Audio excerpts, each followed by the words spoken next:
morning and welcome to a discussion that will try to answer one of the big questions that is facing really too many journalists in too many countries at the moment.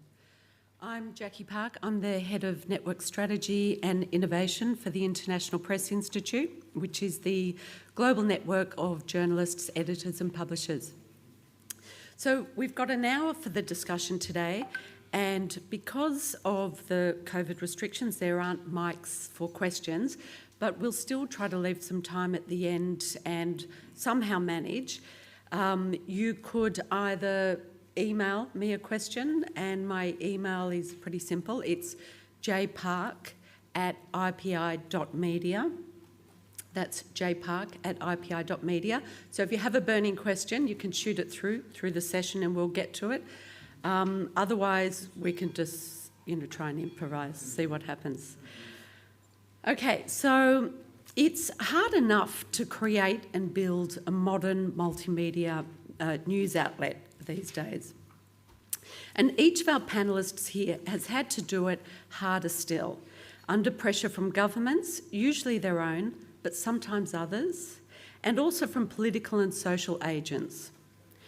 So you need to keep the lights on and the newsroom humming. How do you do it? To my mind, the three people from the IPI Global Network that we have here today and the organisations that they have founded have each found practical ways to hack this challenge. Each in their own country, they've built an important new media voice that forces a reshape of the media ecosystem. They've demonstrated what journalism can be and what it needs to be when we're under pressure. So we have to my left Veronika Munk, who's the founding editor-in-chief of Hungary's Telex. And to my right, we have Daryna Shevchenko, who is the CEO of the Kyiv Independent. And then we have Siddharth Varadarajan, who's the founder editor of India's The Wire. So please welcome Veronika, Daryna and Siddharth. And before we start the conversation, I really want to say how proud we are, the world journalism community and the IPI Global Network in particular, is how proud we really are to stand in solidarity with the journalists of Ukraine right now. And just, what an incredible inspiration it is, I think, to all of us. So let's start the conversation at the beginning, which, as we know, is a very good place to start. So I'll start, Veronika, with Telex. So Telex started out as a kind of like a journalist revolt against state capture of Hungarian media. So I guess tell us the story. What was the need and how did you feel it? How did you go about creating Telex? Yeah, I think it's important to explain a little bit what Telex is. This is one of the largest Hungarian general interest news dailies, which was founded by the same group of journalists who left together from our previous workplace called Index, which was the most influential, largest newspaper, online news portal in my country. I have been worked there for 18 years, started as an intern, ended up as one of the deputy editor-in-chiefs at the site, and 1.5 years ago, basically, after 10 years of obvious political pressure, our editor-in-chief was fired, so on a single day the whole newsroom decided to quit. That's happened in July 2020, and on the same day there was a large protest on the streets of Budapest, like thousands of people was marching on the street and protesting beside freedom of press. But I always like to refuse when we are presented as some kind of freedom fighters or fighters against the political system, because the strongest value of the group of my journalistic community at Telex The main value is impartiality, so we strongly believe that every democracy needs fact-based quality journalism, and we just wanted to stick together and continue our work. So what we did, we turned to our readers. As I mentioned, our previous workplace was a 20 years old, very well-known, very influent newspaper. So what we basically did, we went on YouTube. I personally was standing on the street and said, it was a more sophisticated way, but the message was that, guys, you know us because we did great journalism for you in the last 2 decades. Please give us money. And they did. They did. In the first month, we collected 1 million euros. So we could start the business slowly based on crowdfunding. Now, after 1.5 years, as I mentioned, we are the largest crowdfunding-based online news daily in the country. We have like 600,000 to 700,000 readers a day, and our revenue is coming the majority of our revenue is coming from the readers. It's not a subscription-based model, but a donation-based model, and the smaller part is coming from traditional advertisement and from grants. So yeah, basically the solution what we had is to turn to the readers and offer them fact-based quality journalism and say to them that, guys, you need to contribute financially if you would like to consume the news you had before. Okay. Daryna, the Kyiv Independent is the youngest media outlet of this group, but you have a similar background where the journalists refuse to accept unacceptable editorial interventions, right? And so just tell us a bit about how did you turn that journalistic threat into the opportunity to create a new independent voice? Yeah, thank you, Jacqui, and thank you for the support. Kyiv Independent is 4 months old. Oh, I guess it's 5 months old now. I'm not sure. But we have pretty much the same story. So we all at some, I worked at the Kyiv Post at some point, but then I left. I joined the group of journalists later. But so generally, we worked at the Kyiv Post, Ukraine's oldest English language newspaper. It existed on the market for 26 years. It changed a couple of owners, but most of them, adhered to the journalism standards and wouldn't interfere in the editorial independence. The last one, though, had a, kind of different mindset. He was a construction tycoon in Ukraine, and at some point he decided he tried to interfere in the editorial independence. Then journalists stood up to him, and then at some point he came to the newsroom and basically fired the whole team. And on that same day, journalists knew that we wouldn't just let it go. So they tried to negotiate with him on selling the Kyiv Post to somebody, to donors or who were willing to cover the costs, but he refused. He refused to sell the trademark. So after that, we thought that we should do something. I, as a Kyiv Post alumni, at that time I wasn't working in the team, but I contacted the team because I knew all of them. We suggested that I help with the managerial side. So the editorial team and the managers from Genomics Media Consulting, that's where I worked at the moment, we decided to co-create the Kyiv Independent. We made a decision on November something, 13 or something, and we knew that we have basically a month to set everything up, because on December 20, the work, and we're English language, so the work usually ends for the Western world.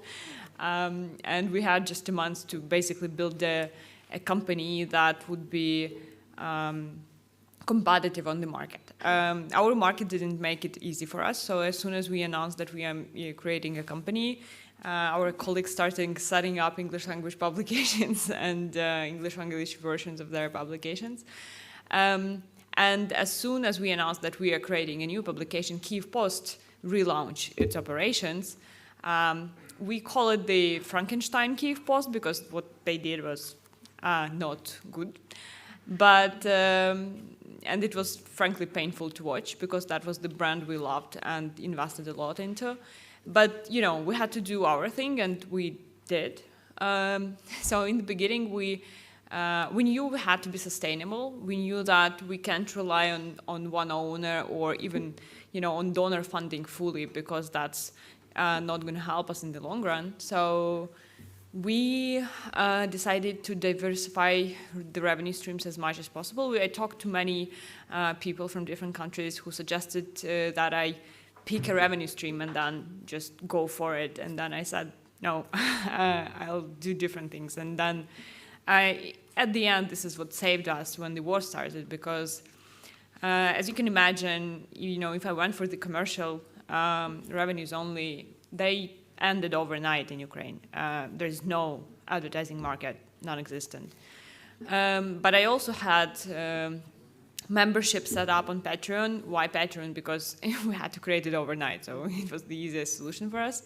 And when we set up Patreon, we didn't even have a website, so that was it. I already had a set up crowdfunding campaign on GoFundMe, so that, you know, went up quickly. I already, you know, we had a registered legal entity abroad too, in addition to one in Ukraine. Yeah, and then we also had donor funding, so that also helped. That's basically it. That's how we were set up, and that's, you know, the story. How many journalists came across? What was the So everybody number? came across. The whole team of the Kyiv Post, it was 30-something journalists and editors and photographers and whatever, designers, the whole editorial staff. The problem was that we as a startup couldn't really afford 30 journalists. So, and not everybody could stay, because when we got the funding, we offered, obviously, like salaries that were cut a lot, essentially. So some people just left to do other things. So all the people stayed with us until we got the funding and were, you know, understood how much money we have for how many people. And everybody helped set up this. But then some people left, some people we had to say goodbye to because we just didn't have the resources. Like, I mean, for example, Kyiv Post had 5 photographers. Right.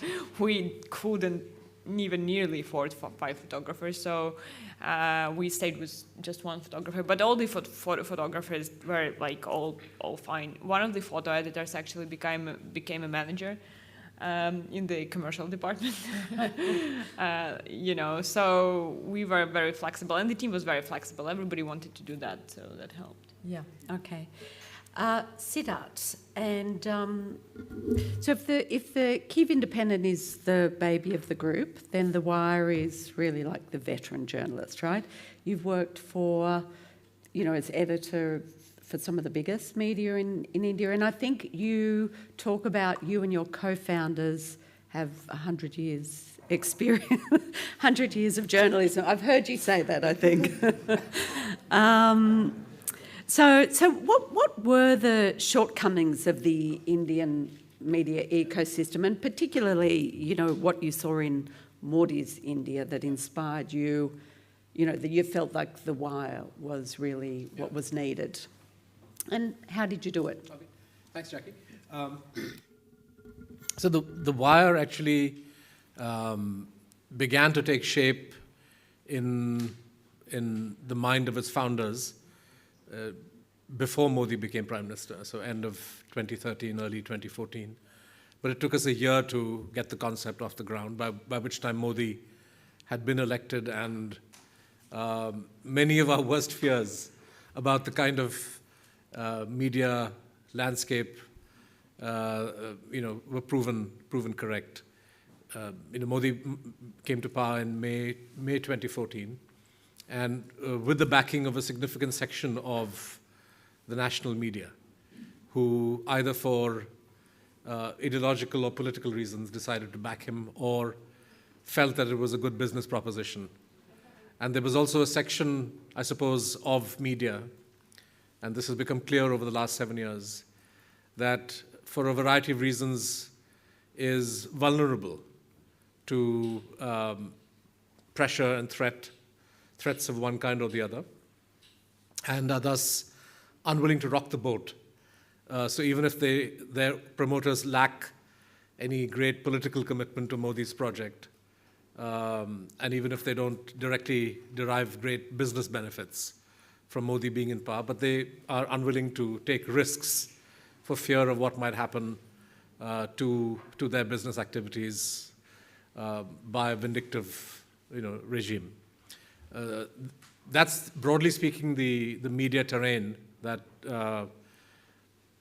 that existed, that we saw at the time when we were thinking of the war, largely because the Indian media business model is almost entirely driven by private investors, by companies. In some cases, family-owned companies, but increasingly there is growing corporate interest.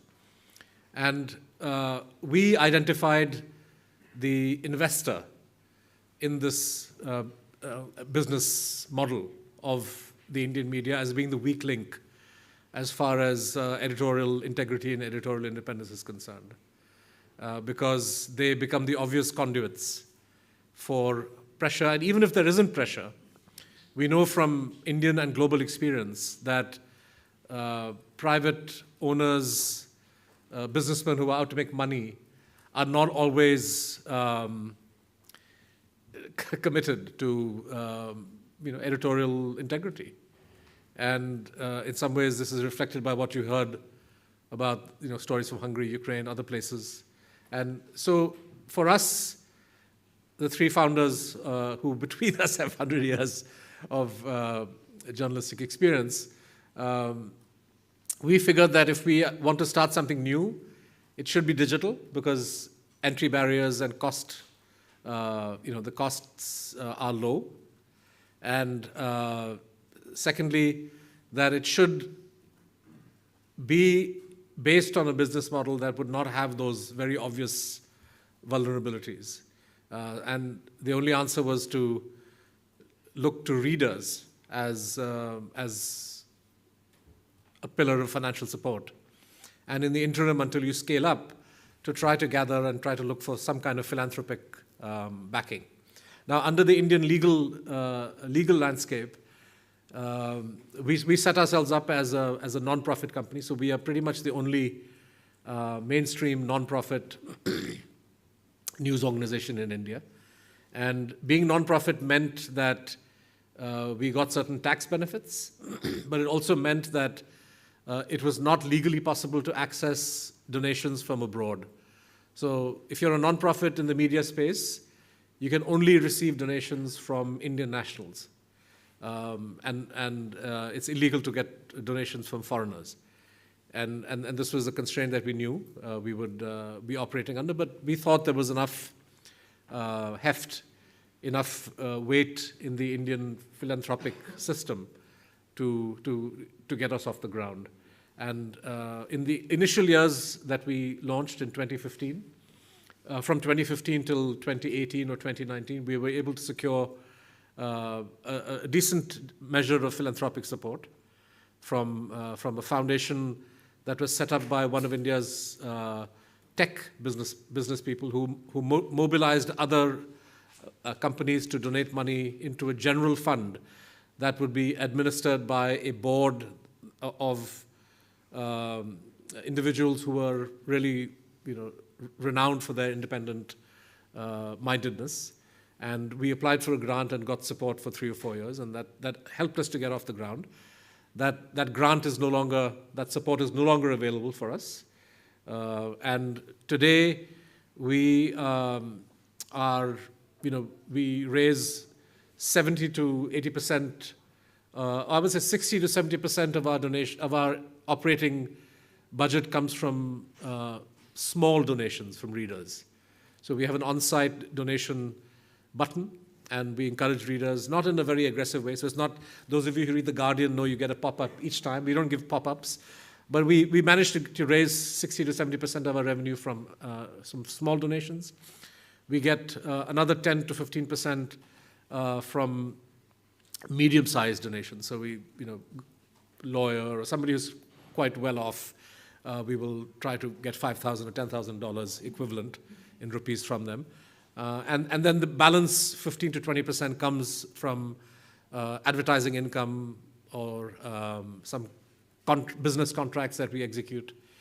So in the main, I would say that our gamble on avoiding the investor route and turning to depending on the reader for financial support has proved a correct one.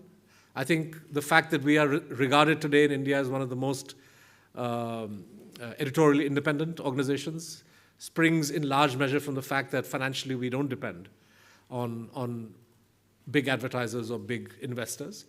And this gives us a lot of confidence to do the work that we do.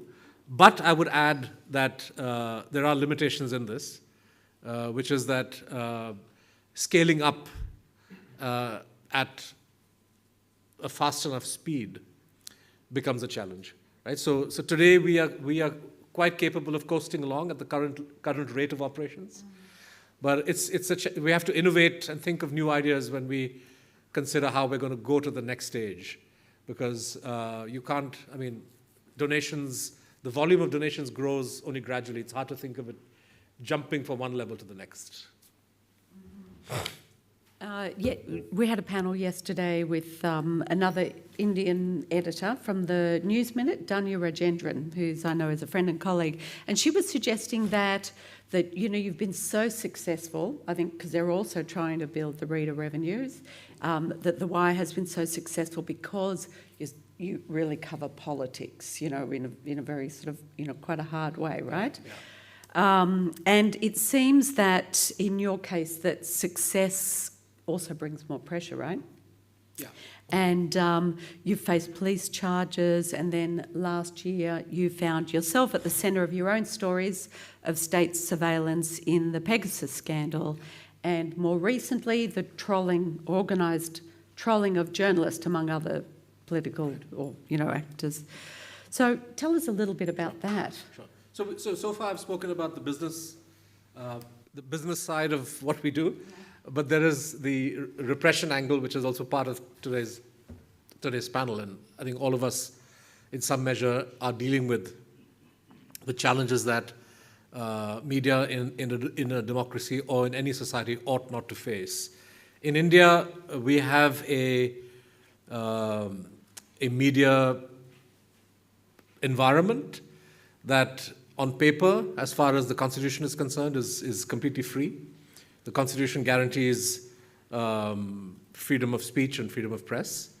And over the years, the courts have also tended to interpret, have tended to come down on government attempts to attack freedom of press. So there is a background of the last 60, 70 years of an operating environment that has, by and large, been free. Of course, freedom is what you make of it. So, in many ways, it's the owners of the media who have tended to undermine media freedom by not making full use of what they can do and keeping off certain stories. But what's changed over the last 7 years is that a lot of the traditional tools of harassment of journalists and media organizations, which have always existed even within this free media environment, and they exist in every democracy. They exist in Australia, they exist in the UK, of course in Hungary, anywhere else. For example, what's known as a SLAPP suit, strategic lawsuit against public participation, right? When a powerful company or some kind of an official entity, Singapore makes use of defamation cases to attack the media. So, defamation has been part of the landscape in India and has been used to harass and intimidate. What we've seen over the last 7 years is a very concerted weaponization of defamation as a method of harassment. And also added onto that, attempts to criminalize reporting, which has not happened in the past. So since the onset of the pandemic, we've tracked something like 70 or 80 cases where reporters who did stories that were critical of some aspect or the other of government functioning, handling of the pandemic or the distribution of relief supplies or the shortage of PPE equipment or whatever. 70 or 80 cases of journalists against whom pretty serious police charges were filed for breaking the Epidemic Diseases Act, or in some cases inciting disaffection against the government. There have even been cases, believe it or not, of sedition, which is meant to involve, the crime of sedition invokes the idea that you're organizing some kind of armed insurrection against the state. But we've seen sedition charges being invoked against journalists for making allegations of wrongdoing by the government. And in Jammu Kashmir,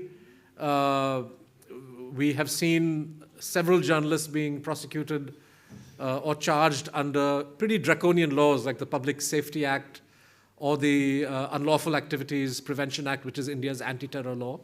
Sajjad Gul and Fahad Shah, two well-known journalists, have now spent the better part of 4 or 5 months, I think, in prison in Kashmir under the anti-terror law. In Uttar Pradesh, Siddiq Kappan, who was a journalist who was going to report on the gang rape and murder of a Dalit woman, he has spent the last year in jail under the anti-terror law. So this is something which is new. The Wire and me myself have also experienced. I think we have 5 criminal cases against us for stories that the police have not liked. But we've escaped arrest or incarceration, which is not the case as far as Siddiq and Fahad and Sajjad Gul are concerned, and this remains a major matter of concern. The final point I'll make, because Jacqui mentioned Pegasus and trolling.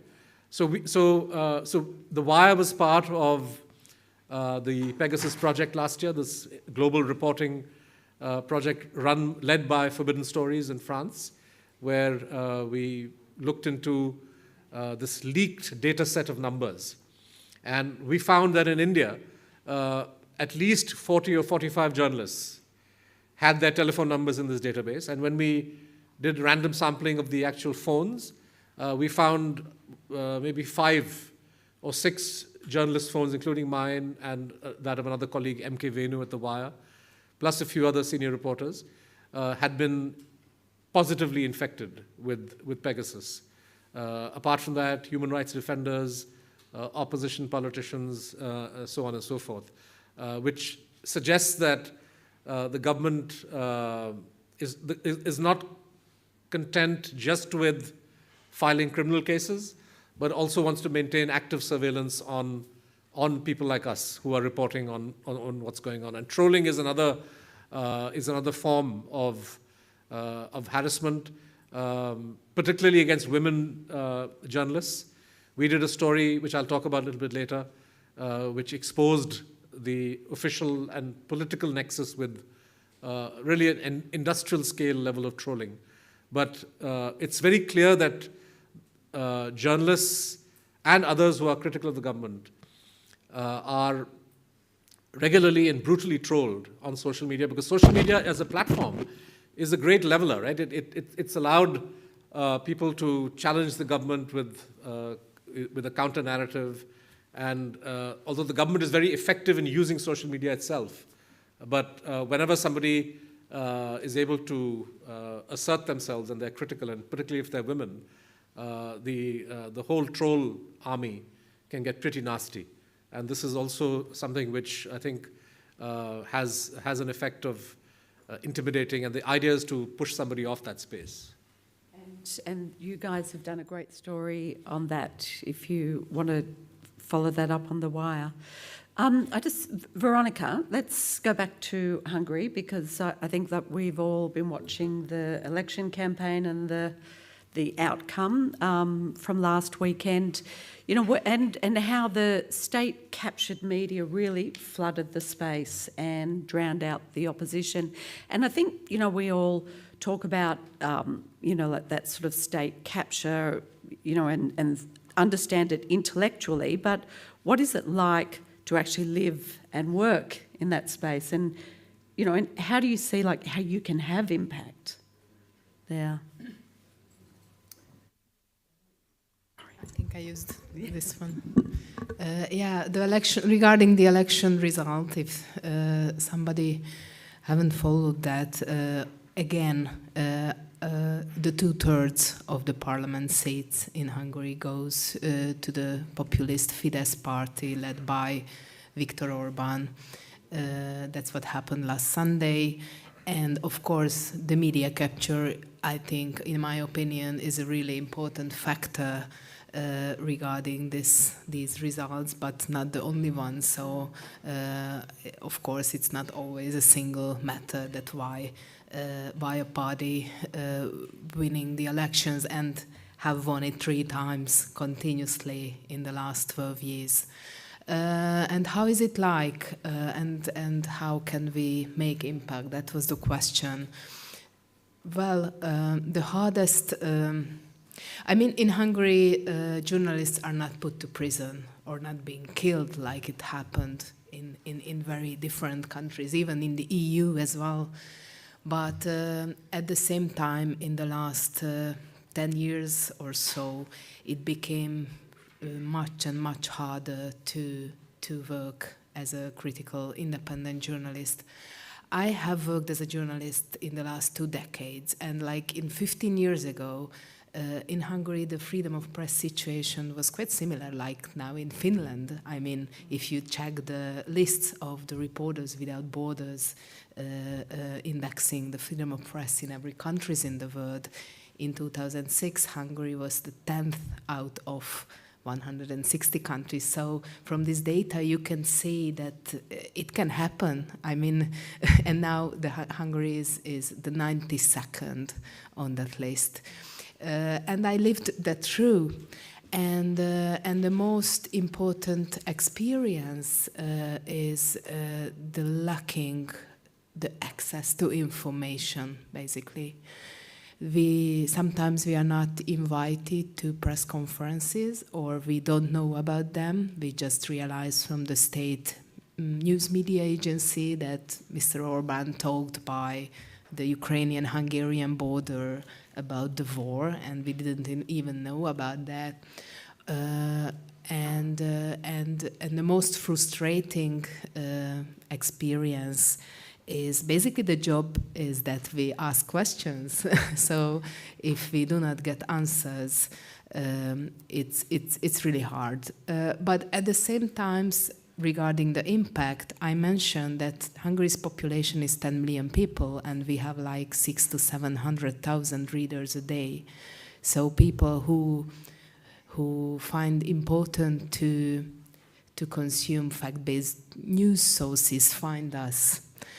But the problem is that media pluralism in Hungary basically only exists online. There is a large TV broadcaster, a German-owned TV broadcaster, RTL, which is independent from any political forces, but the vast majority of the media companies are somehow attached, connected to the politicians. So for my everyday experiences, access to information is the most problematic thing, and to watch the big picture, the ownership structure of the media is the largest problem, and that the advertisement market is, of course, it's fragile because of the COVID, because of the war in the neighboring country, etc. But at the same time, in my country, is strongly affected by politics as well. So one of the largest actors in the advertisement field is the Hungarian state itself. And of course, they don't like to spend the money on critical, independent media outlets. Yeah. And it's not just the government advertising, though, is it? You're also cut out of other advertising income from other, business and things like that. Is that the kind of pressure that you're under? When we launched Telex, we thought there won't be any advertisement revenue. And we became surprised that we have, because I think Telex became quite big in a very short time. So large companies, mostly international, Western European or American companies like car companies, IT companies, they just want to reach people, and they can reach a lot of people through our site. So we have a very great sales group at Telex, our own sales group, and they are very effective in finding advertisement. But the majority is coming from small, like €10 donations from 50,000 people. Yeah, and so I guess that means when you're so reliant on your audience, and I mean, what's important in terms of keeping the audience on your side, if you like, and continuing to provide the funding, but also I guess to support the media, to support what you're doing. How do you kind of maintain that relationship with the audience? What's important there? I'm not sure that I understand the question right. That how do we make? Yeah. So trust, I think, is really important, right? In this kind of environment, particularly when you're up against, such a captured media. So how do you keep the audience that supports you supporting you? Yeah, I understand now, and I'd like to emphasize again that we are not against the system, but we just believe in journalism, and that's what we do, and I think that's what the audience think that it's worth supporting, because our audience, according to our internal researches, because we have very frequent audience researches, surveys, and we have a very active connection to our audience, because, as I mentioned, we rely on them. They say that it's really hard to get facts in the Hungarian public sphere. So basically, they finance their knowledge gathering necessity in their lives. So we just do the same job, basically, what we've done in the last 2 decades, and now they agree with us that it's important. Okay, great. Daryna, back to Ukraine, and Kyiv Independent has had to pivot to war since you started. I know. We had a conversation in early December when you were setting up and talked about with you and Olga, the editor of Kyiv Independent, about the importance of establishing this voice for the build-up at the time. And I just wonder, since then, what you've been through, how you and the team have had to restructure and rethink about, how have you rethought your journalism, to meet the needs of the moment, and how is it working on a day-to-day basis? Yeah, thank you. I mean, I'll probably start with a bit of context. So the main problem in, Ukraine's media is that journalists are dying from Russian missiles, and that every field assignment is a 50-50% of dying on the assignment. The other problem is that the media market was generally not prepared for the war. We didn't have anything really. We didn't have bulletproof vests. We didn't have helmets. I mean, I would say probably one set for a newsroom, and not every newsroom. We didn't have anything because we were a startup 4 months old. The other thing is that none of Ukrainian journalists working in the field have war reporting insurance. And there is not even a way to get a war reporting insurance in Ukraine. There is no insurance companies that can provide this kind of service. So, unlike Western media who do parachute visits to Ukraine now to report on the events, they come with the security companies accompanying them with like the full body armor. We don't have that, and that's the conditions we are working in right now. That said, we also, coming back to the Kyiv Independent. Kyiv Independent, as I said before, was a startup, and we had to cut staff and to cut salaries to make sure that we can grow sustainably, that we don't, create a huge budget that we can sustain with the means we have. And we basically have just over 20 people on staff. Not all of them are editorial team, and then not all of them are full-time. On the first day of war, we had to switch to 24/7 news reporting. We have only 3 editors. Every editor has a 5-hour news wire shift every day, but also they have to edit a lot of stories and coordinate a lot of work. We had to send people to work in the field to report from the field, and that in Ukraine's case means from combat. We can't really send people to do that because, as I said, we don't have any protection, we don't have any insurance. We can just say like, hey, good luck to you, and that's obviously not good enough to assign stories like that. So we decided not to assign field reporting, and only if the people would volunteer, we would do that. Luckily for us, 5 people in the newsroom volunteered to do the field reporting. 3 of them stayed in Kyiv and Kyiv suburbs from the very beginning of war. 2 of them joined a bit later, and I'm very grateful to them because they just did this because they believed this is what had to be done. And I think that's kind of real heroism in our case because, they all are well, and I hope they stay well, but if something happened to them, their families wouldn't get nothing, and no one would get anything really.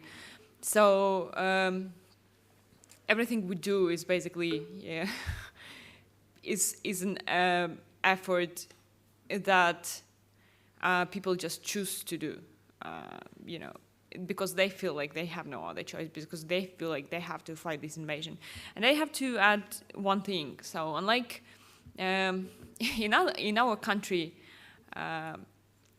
when I talk to a lot of people from the neighboring countries, they say like, for example, from people from Belarus or, Russia before the war, because now I don't really talk to Russians, they would say like, but we lived in this authoritarian state for 20 years and you lived in a free country, but we weren't granted a free country. We fought for this free country tooth and nail, and we built all the democratic institutions in Ukraine. The civil society did, and journalists in Ukraine worked for 30 years to build the civil society, and they succeeded. While Russian journalists apparently failed because their civil society is non-existent.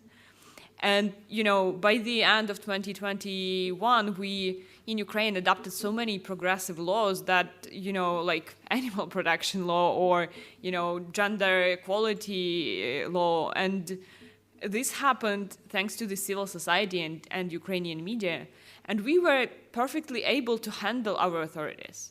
We weren't on the top of a media freedom list, of course, but we were getting there, and we fought for it. And our civil society would protest pressure against journalists as well as anything else they would protest. And they wouldn't probably let us in a press conference sometimes, but when we pressured them to do so, they would. Because in Ukraine, we actually managed to get to the point when when the authorities are the servants of the people. And we made sure they stay this way. And what's happening to us now, and this is so unfair because of this. Because in our country, we managed to make sure that, we have the rights to do our work freely, and that the people of Ukraine have the access to information. When I started working in media in Ukraine 12 years ago, there were precisely 4 independent media, 2 of them BBC and Radio Liberty.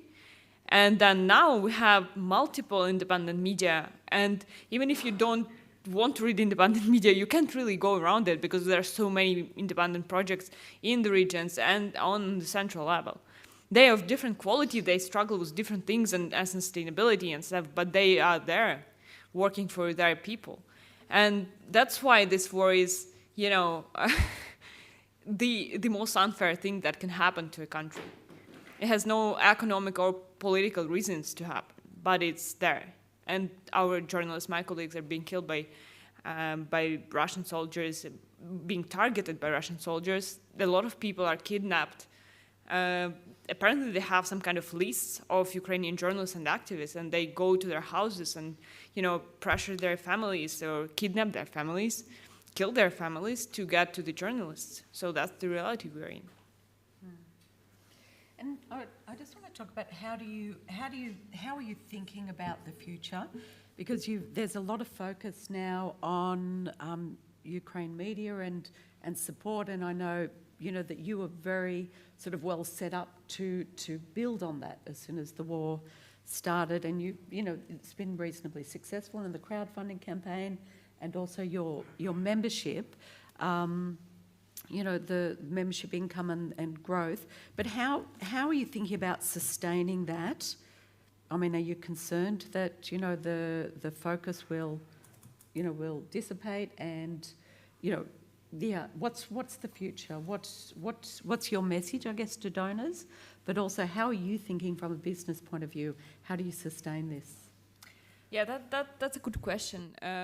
Basically, so when the war started, we had everything set up. We had a membership, an active patron page set up. We already had a GoFundMe campaign set up, and by that moment, we already fundraised around $20,000.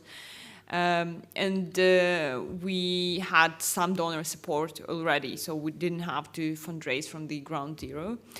And when the war started, you know, we were, frankly, you know, fundraising wasn't our biggest concern, really. So the fact that we had all of this set up really helped, because people just started donating. They started looking for our pages on Patreon and GoFundMe, and they started donating. And in a month of war, we crowdfunded over £1.5 million British pounds on GoFundMe, and I think we have around 7,000 members on Patreon with, you know, a monthly donations around $70,000. It's, you know, it's a rough number because we also pay a lot of taxes from that and, you know, patron fees. But still, we already have some donor support. I know that sounds like a lot of money, but we also very clearly understand that we won't get $1.5 million every month because the war fatigue is coming for us inevitably. And this is sad, but this is true. I think a lot of people in Europe already get tired from these horrible pictures we basically publish from Ukraine. They just don't want to know that. Frankly, even at this conference, when I talk to people and I'm like, I'm from Ukraine, hey, and everybody's like, yeah, okay. And they just resort to their Aperol or, you know, a glass of wine, because that's, you know, that's something that naturally happens to a person. You want to protect yourself from these horrors, especially when you can, right? You have this, you have this freedom to live your lives, and we don't, but that's kind of our problem, right? And our mission at the Kyiv Independent is to basically make sure that we deliver as much as information as possible. My idea is in terms of revenues, but also in terms of how we can give this information in new forms, is to basically, in terms of revenue, I don't want to spend $1.5 million on salaries, travels, and operations. I obviously want to invest, maybe set up a fund like an endowment or something that would create revenues for us in the future. That would ensure the, you know, Kyiv Independent becoming a legacy media at some point. And that would give us some space to basically make sure that we survive without commercial revenues for the years to come, because commercial market won't come back just like that to Ukraine. It will take probably years for the advertisers to start allocating budgets for, you know, advertising in the media. And we also understand that the membership will probably drop slowly. I already see a pretty big churn because people are like, you know, I became your member, but you're not very active providing benefits to the members. And we're like, yeah, sorry about that. A lot of people are very understanding, but, you know, there is also that, right?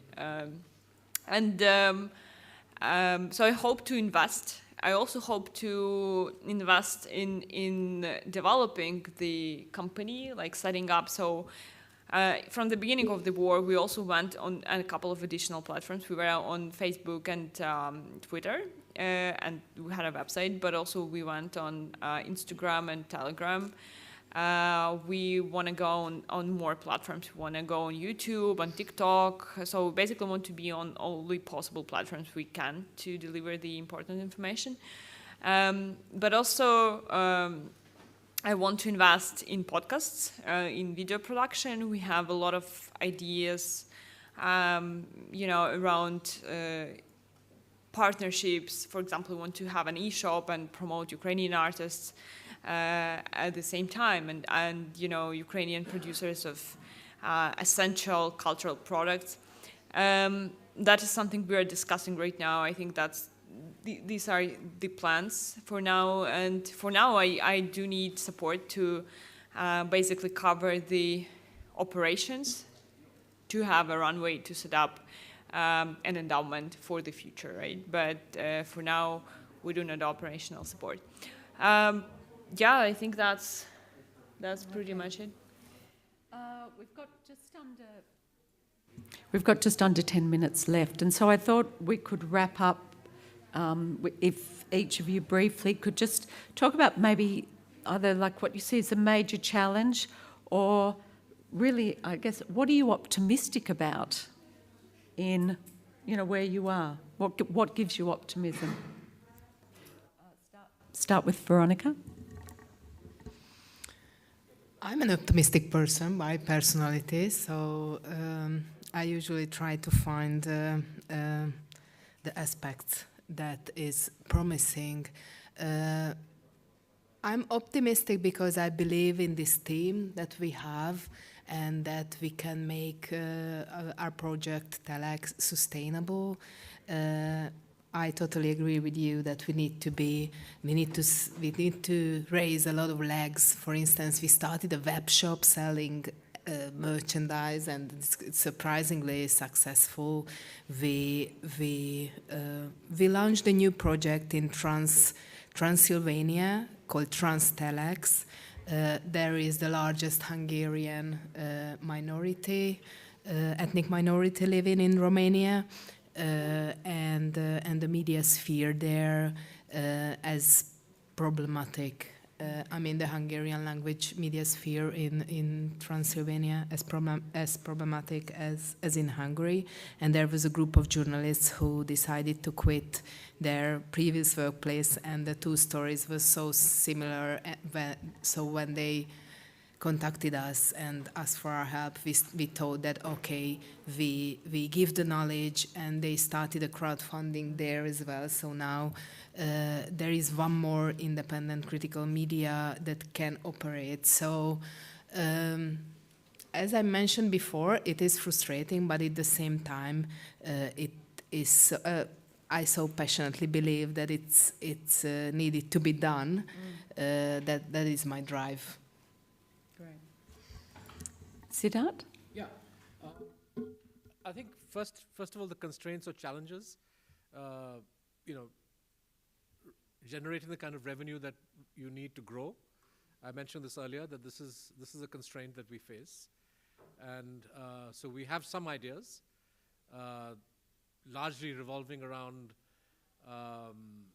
unaddressed, or revolving around the wire being able to fill gaps that the rest of the media themselves have created. For example, if the wire's initial success as a written platform, as a text-driven news, was because newspapers had abdicated to a certain extent, the kind of abdication on television, on the television news front, is even more abject. And the state of, I would urge those of you who've never seen Indian news television to just go on YouTube and watch some of the big channels like Times Now or Republic TV, and you'll be horrified at what transpires for primetime news and primetime news discussion. It's awful. And I feel that there is a gap that we could address. So for us, video is a very important part of what we do. And we are also thinking India is one of those odd democracies where there is no non-government news radio. By regulation, so that you can't get licenses for a news radio station.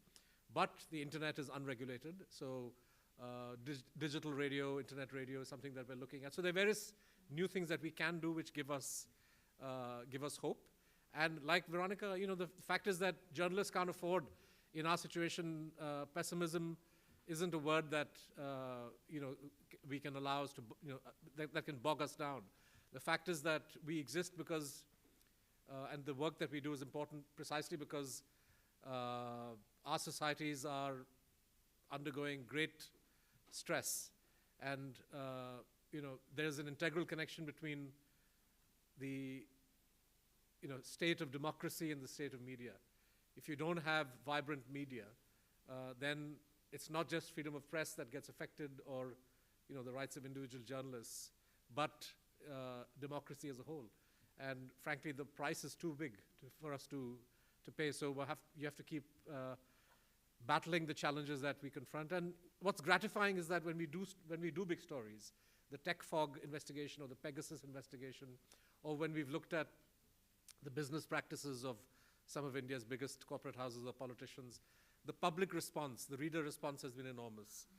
And there's nothing more gratifying than doing a story today, and 4 days later, you get on WhatsApp from a stranger a version of your story in one of India's regional languages that's been just simplified and somebody's made a meme out of it. Or I can't tell you the thrill that I get. And I say, well, this is what makes it worth it.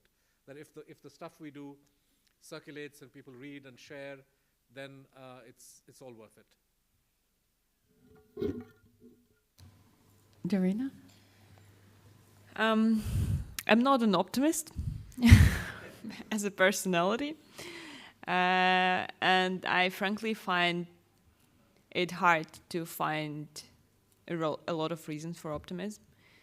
I'm very grateful for the support. We're getting the financial support, the information support, and I just want to say that the information support probably will start going down, and I just want to ask you, my colleagues in different countries, to keep up this support, to keep talking about the war in Ukraine. We at the Kyiv Independent would, never decline a request for an interview or, an email. We could just miss it, but not decline. So if you want to talk to us, you can message me anywhere, and we would try to help you do your reporting on what's happening in Ukraine. On the other side, I do have hopes. I do hope that, after this war, we at the Kyiv Independent will keep doing our job and will keep reporting on Ukraine that is flourishing and growing. But also I realize that we're deeply fucked up. And I can't even start describing. We have hundreds of women and children raped, and they will have to recover in the years to come. We have hundreds of thousands of weapons given to people to join the territorial defense because our army wasn't the size of the Russian army, and we had to do something. And all of these people will have PTSD after the war. And every one person in Ukraine will have PTSD and will have to live through that trauma while trying to rebuild the country that is largely destroyed by the Russian army. And it will probably set us back, 10 years. But also I know that we'll try to do our best to rebuild. And I just hope that while we do that, while we try to live through the trauma, while also rebuilding the country and joining the European community, that you guys in the European press will be able to support us information-wise and will be able to talk about it and will not get tired of it. And that's the hope I have.